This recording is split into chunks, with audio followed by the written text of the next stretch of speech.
utiliser des applications téléphoniques ou informatiques pour travailler à Seattle.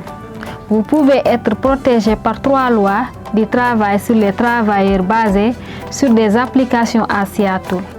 Tout d'abord, la société d'application est tenue de vous verser un paiement minimum pour chaque offre ou service que vous effectuez si une partie de ce travail se déroule dans les limites de la ville de Seattle. Le paiement minimum comprend le temps que vous passez à travailler et le nombre de kilomètres que vous avez dû parcourir pour terminer le travail.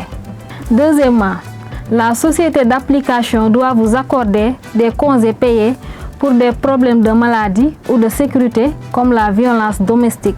Vous gagnez un jour de congé de maladie et de sécurité payé pour chaque 30 jours de travail à Seattle, ce qui inclut les jours avec prise en charge ou dépôt à Seattle.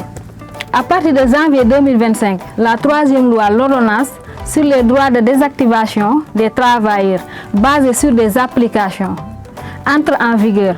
Cette loi s'applique à plus d'applications que les 2 premières. En vertu de cette loi, la plupart des sociétés basées sur des applications doivent vous fournir des informations par des écrits avant de vous empêcher d'utiliser l'application pour travailler ou de limiter votre accès à l'application. L'entreprise doit vous informer par écrit quelles règles vous avez enfreintes, pourquoi vous êtes désactivé, quelles informations l'entreprise a-t-elle utilisées pour prendre sa décision et désactiver, y compris les entreprises. Comment contester la désactivation?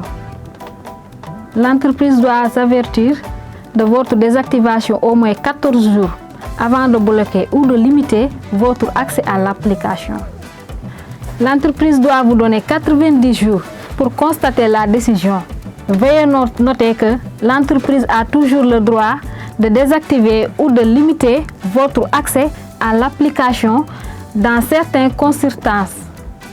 Par exemple, si vous avez agressé un client, l'entreprise peut vous désactiver immédiatement.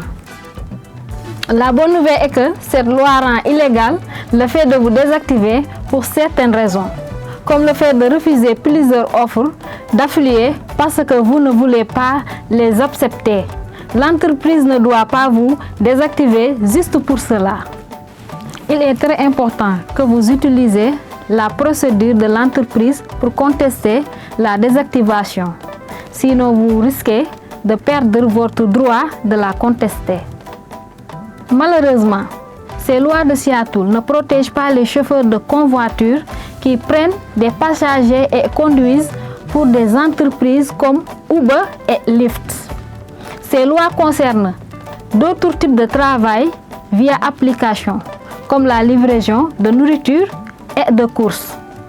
Si vous avez une question ou si vous pensez que l'entreprise pour laquelle vous travaillez ne respecte pas ces lois, vous pouvez contacter l'Office des normes du travail OLS ou appelant 206 256 52 97 ou en visitant le site internet sur l'écran.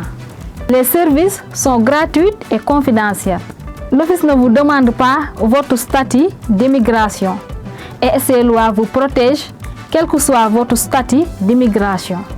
Vous pouvez également contacter le Washington West African Center au 253 235 21 32 ou par email à info@wawak.org.